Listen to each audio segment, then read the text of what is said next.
Buenos días. Iniciamos esta mesa de el curso sobre vacunas y de manera muy particular con coronavirus, y hoy tenemos la suerte de poder entrevistar a Javier Pérez Castel, catedrático de Química de la Universidad San Pablo CEU, amigo de años y un gran divulgador científico de muchos temas distintos, por supuesto de la química y otros también relacionados con la bioética e incluso también con la biología. Recientemente estamos viendo noticias que se producen a un ritmo vertiginoso sobre el éxito de la vacunación, sus consecuencias epidemiológicas, pero hay otros temas paralelos que suscitan también debate y desde luego mucho interés. COVID es una gran oportunidad para aprender, pero a la vez también es una situación que resulta nueva y que a veces hay que resolver casi de manera sobrevenida. Pues con la intención de poder arrojar un poco de luz, queremos preguntarte, Javier, en primer lugar, gracias por tu generosidad. Gracias a vosotros. Y en relación con este tema de coronavirus, vacunas, en un sentido más amplio, bioética, ensayos clínicos, en primer lugar decirte, ha habido mucho debate y mucha polémica en relación con el empleo de células embrionarias para la producción de las vacunas, bien en su diseño, bien en su fase de producción industrial. Sí. ¿Qué opinión te merece esta situación? Pues yo te tengo que decir que he lamentado esta polémica y hasta me ha dolido, ¿no? He sufrido con ella, porque yo creo que ahí no se tenía que haber producido en ningún momento. Para mi gusto no hay ningún tipo de problema moral en las vacunas que están en el mercado. Se ha dicho que se han utilizado células fetales para su producción y hay que matizar muchísimo esto, ¿no? Lo que se ha utilizado es una línea celular que comenzó en los años 60 del siglo pasado. El inicio de esa línea celular eran células procedentes de un embrión. No está del todo aclarado si procede de un aborto provocado o espontáneo, pero probablemente sería provocado. Hay que decir, y esto es muy importante, que no es que se provocara el aborto para lograr esas células, sino que bueno, pues aprovecharon células de un aborto provocado y ahí se inicia una línea celular, es decir, que esas células se empiezan a reproducir en el laboratorio bajo ciertas condiciones, son eternas, o sea que lo que ahora utilizan las compañías farmacéuticas son miles de generaciones posteriores de las células iniciales, ¿no? Y se utilizan en una parte del proceso de producción y después no forman parte de la composición de la vacuna, es decir, no se inoculan estas células a nadie, ¿no? Entonces, bueno, pues esto ha dado lugar a algunas declaraciones de algunos obispos, de algunos, especialmente en Australia y en Estados Unidos, que yo creo que han producido un poco de confusión. Hay personas que se han asustado, hay personas que han pensado que a lo mejor estaban haciendo algo malo si utilizaban estas vacunas. Estoy hablando de las vacunas que en España serían las de AstraZeneca y Janssen, son las que utilizan este tipo de tecnología, porque las de ARN mensajero, como eso es una sola célula, para nada necesitan en la producción de nada de esto, ¿no? Entonces, yo creo que el mensaje final de la Iglesia no ha sido del todo claro. Se ha dicho, sí, esto es moralmente aceptable, no hay ningún problema en que utilizar estas vacunas, siempre que no haya otra opción. Este añadido final a mí me parece que al cristiano no le sirve, y al público en general puede dar una imagen también errónea de lo que se está discutiendo. Al cristiano no le sirve porque si una cosa es moralmente aceptable, no le pongamos apellidos que puedan hacer que la gente pues, se sienta preocupada, ¿no? Y luego respecto, yo creo que a la posición en general que tenemos que tener los cristianos frente a estas cosas, tenemos que tener un poco como las líneas rojas muy claras, ¿no? Lo que está a un lado y lo que está a otro. Si establecemos alguna opinión un poco confusa, que puede parecer convenientemente manipulada, puede parecer que estamos un poco en contra de la vacunación o que vamos a ponerle algún tipo de traba o que tenemos unos escrúpulos excesivos con determinadas cosas, puede ser que podamos perder algo de autoridad cuando tenemos que defender lo verdaderamente importante, que al final es intentar cambiar el corazón de esta sociedad para que no se produzcan la cantidad de abortos que se están produciendo, ¿no? Es un poco y hacer que la gente comprenda más allá de las leyes, ¿no? Que una sociedad no puede basarse en esta cultura de descarte, empleando las palabras del Papa. Entonces yo creo que el mensaje ha sido claro, así efectivamente no hay problema moral con esto, pero me hubiera gustado más una cosa rotunda, se acabó, es decir, esta polémica no debe seguir, ¿no? Yo creo que eso es un poco lo que veo yo en esto, ¿no? Y en sintonía con esto que dices y afirmando el sí a la vida de manera rotunda, estamos a principios de verano del 2021, pero hace un año el panorama era muy distinto.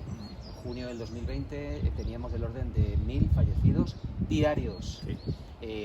Bueno, esto ha dado también lógicamente a mucha controversia y a mucho debate, y entre los distintos debates que se han generado y la necesidad de salvar vidas, que al final la mascarilla y la vacuna han resultado los mecanismos eficaces para evitar la dispersión, nos encontramos también las de los ensayos clínicos. Es decir, así como en algunos tipos de ensayos se emplean voluntarios a los que se les inocula determinado tipo de afección y en determinadas condiciones son seguidos para ver su evolución, ¿Con qué problemas se ha encontrado la vacuna de coronavirus en relación con los ensayos clínicos y la posibilidad de que personas voluntarias pudieran ser inoculados para hacer un seguimiento de la enfermedad?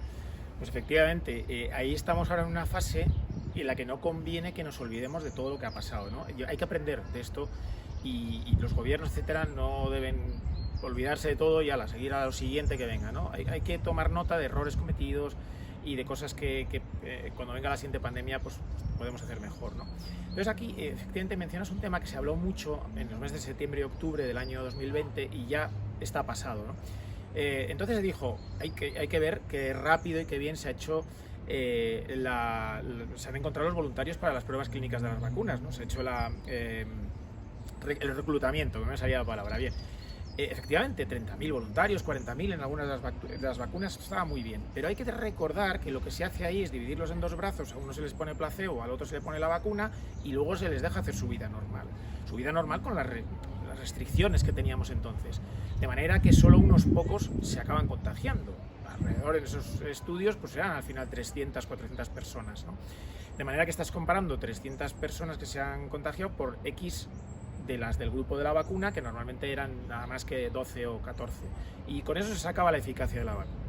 Pero no deja de ser un dato relativamente pequeño. La gente se quedaba con la idea de 30.000 voluntarios, pero realmente luego no son tantos, ¿no? Entonces se discutió, bueno, si cogemos grupos de población para como voluntarios de los que no pasan la enfermedad de forma grave, gente joven, en definitiva, les podemos poner en contacto con el virus, les podemos exponer al virus, a los dos grupos, oye, con 2.000 voluntarios tenemos un montón de datos más, ¿no? Pero se empezó a profundizar en esto y no había forma de aprobar las leyes, es decir, todas las recomendaciones éticas, etcétera, había que cambiarlas y no se siguió adelante. Pero este es un tema que quizás se podía dar una vuelta. Porque realmente la situación, hay que recordar cómo era, tú lo has comentado, ¿no? Era dramática, o sea, estábamos ante la posibilidad de ir sufriendo una ola tras otra y enterrando gente con secuelas, etcétera, con la sanidad colapsada. Pues a lo mejor en esa situación un poco más de riesgo había que correr. Yo creo que se puede plantear el tema para el futuro. A Dios gracias llegan las vacunas, llegan otras medidas de prevención. Por ejemplo, ahora mismo no estamos con mascarilla en un espacio abierto porque desde el pasado 26 de junio ya no es obligatorio el uso de mascarillas en espacio abierto siempre que se mantenga la distancia de seguridad. Y parece que todo este asunto biotecnológico cambia sustancialmente el panorama sociológico y económico en los países del primer mundo. Pero si algo nos ha enseñado coronavirus es que vivimos en un mundo global y que los elementos pandémicos que suceden muy lejos de nuestro país, pues lógicamente nos acaban afectando más pronto que tarde. Y ahora pensamos en esa disponibilidad de vacunas, por supuesto en España, más que demostrado, pero en otros sitios la situación es diferente. En tu opinión, ¿existe debate real sobre la conveniencia de vacunar a la población que aún no ha llegado a vacunarse en nuestro país, o bien ceder vacunas para que en otros países de nuestro entorno la situación epidemiológica también sea tan favorable como en nuestro caso? Hay debate, yo creo que tendría que haber más. Efectivamente, uno se vacuna por varias razones, pero fundamentalmente dos. Una para protegerse a sí mismo, pero la segunda, que es muy importante, es para proteger al conjunto de la sociedad, ¿no? Hay, bueno, otros debates que hay sobre si debería ser esto obligatorio o no. Desde luego yo, desde el punto de vista de un cristiano, es que no se lo puede ni plantear. Evidentemente, salvo que tengas alguna circunstancia de salud que pueda ser más arriesgado vacunarte, te tienes que vacunar. Pero claro, hemos llegado al punto en el que ya prácticamente todas las capas de población que tienen un poco más de riesgo a la hora de sufrir la enfermedad del COVID ya están vacunadas. Y ahora, ¿qué hacemos? ¿Seguimos vacunando a gente menor de 30 años, gente menor de 20 incluso, o cedemos estas vacunas a países donde todavía la vacunación va muy despacio? Yo lo tengo claro, yo creo que habría que cedérselas a los países antes de seguir con la vacunación en el nuestro, porque evidentemente ahí estamos salvando vidas. Actualmente todavía en el mundo, vacuna que te ponen a ti, vacuna que dejan de ponerle a otra persona. Eso está claro, porque no hay disponibilidad de vacunas todavía para toda la población mundial. Entonces, yo creo que hay un momento en que los países que sí que tienen en sus planes ceder las vacunas a otros países, sobre todo países más cercanos o con los que tengan alguna relación especial, bueno, pues no acaban de hacerlo porque quieren asegurar mucho sobre su población. Pero claro, el tema se está empezando a complicar, porque vienen las variantes un poco más contagiosas, como la variante Delta. Y incluso en Israel hace unos días ha habido brotes en colegios. Entonces el gobierno está intentando convencer a los padres de que vacunen vacunen incluso jóvenes de entre 12 y 20 años. Y en Inglaterra están con el problema, yo creo que es que la vacuna AstraZeneca es un poco menos eficiente que las de ARN mensajeros en esto y tienen una auténtica ola en marcha casi, ¿no? Claro, en esa situación probablemente los gobiernos van un poco a ser más conservadores e intentar vacunar a su propia población. Pero yo creo que, como decías tú, esto es un problema global, pues hay que tener una visión global y una gobernanza global. Y no tiene sentido que lleguemos a una situación que en el primer mundo, aunque siga habiendo casos, ya no haya hospitalizaciones, o por lo menos no haya UCIs y no haya fallecimientos, y haya países donde esté la gente todavía falleciendo por COVID en números totalmente inaceptables, ¿no? Esto no puede ser, como humanidad sería vergonzante, ¿no? Pasaríamos, por una parte hemos hecho algo genial como especie, ¿no? Hemos conseguido resolver un problema en un tiempo absolutamente récord, hemos hecho un desarrollo científico increíble, que además traerá muchas consecuencias buenas en el futuro, pero luego nos vamos un poco a quedar con esta mala conciencia, sí, pero nos hemos quedado los ricos. Sería un poco triste, ¿no? Bueno, para terminar, una pregunta. Hemos hablado del tercer mundo y nos queda hablar del cuarto mundo. Es decir, aquellas personas que están en situación de exclusión social, aquellas personas, por ejemplo, inmigrantes que puedan estar en situación de ilegalidad, o personas a las que por sus circunstancias socioeconómicas no puedan acceder a la vacuna. Esto parece un poco sorprendente, pero es así. Personas con trastornos psiquiátricos o personas que estén fuera del ámbito de la sociedad normalizada, que desafortunadamente siguen existiendo. Y con esta crisis socioeconómica probablemente son más de los que pensamos, ¿no? Y uno esto con la obligación de la vacunación. ¿Qué sería entonces prioritario? Poder conocer aquellas personas que están vacunadas o no, con el objeto de hacer programas específicos para la universalización de la vacunación, respetar la protección del dato y evitar que de alguna manera pueda incidirse de manera más eficaz en determinados grupos de población porque quieran o no vacunarse. ¿Cómo podemos garantizar la seguridad de aquellos que quieren mantenerse al margen? Bueno, es complicado el tema. La ley de protección de datos es extraordinariamente rigurosa con el tema de los datos clínicos, ¿no? Entonces no se puede ni siquiera, ni siquiera una empresa puede saber cuáles de sus empleados se han vacunado o no, ¿no? Y esto a mí me parece que hay que valorarlo, ponerlos en el plato de la balanza, lo que es la protección de los datos y lo que es el asunto de salud pública o de salud colectiva en un entorno laboral, por ejemplo, que yo creo que tiene que pesar más. Es que a mí me parece bien. Y entonces eso puede ser una causa de excepcionalidad, pero yo no soy jurista y bueno, todas estas cosas son complicadas. Entonces, creo que sí, que la sociedad tiene derecho a conocer quién está y quién no está vacunado, o por lo menos hay que saber las cifras agregadas para saber qué riesgo estamos corriendo.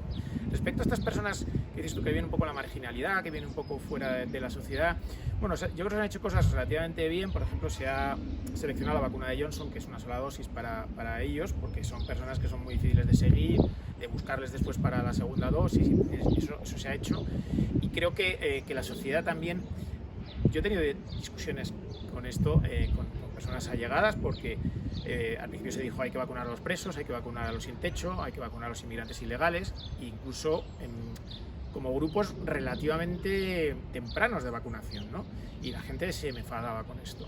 Y yo digo, realmente si tú has estado en la cola de un comedor social como he estado yo y los ves venir, dices, esta gente hay que vacunarla, porque es que realmente no tienen mascarillas, las llevan fatal utilizadas, están muchas veces hacinados o viven con mucha gente en las casas, lo necesitan más que otros muchos, ¿no? Si cogen la enfermedad, no tienen una situación donde pasarla bien, etcétera.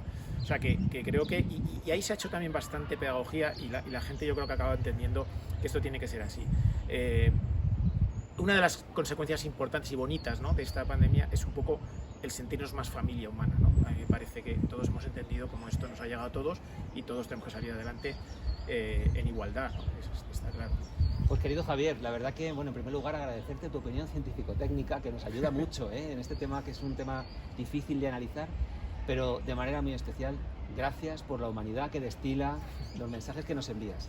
No puedo estar más de acuerdo. Bueno. Quedamos emplazados entonces en contar contigo para próximas ediciones de cursos en los que también necesitemos de tu conocimiento y de tu experiencia. Gracias. Pues nada, gracias a vosotros, que yo en estas cosas, como sabes, siempre estoy encantado de participar y por supuesto, cuando queráis, eso sin duda.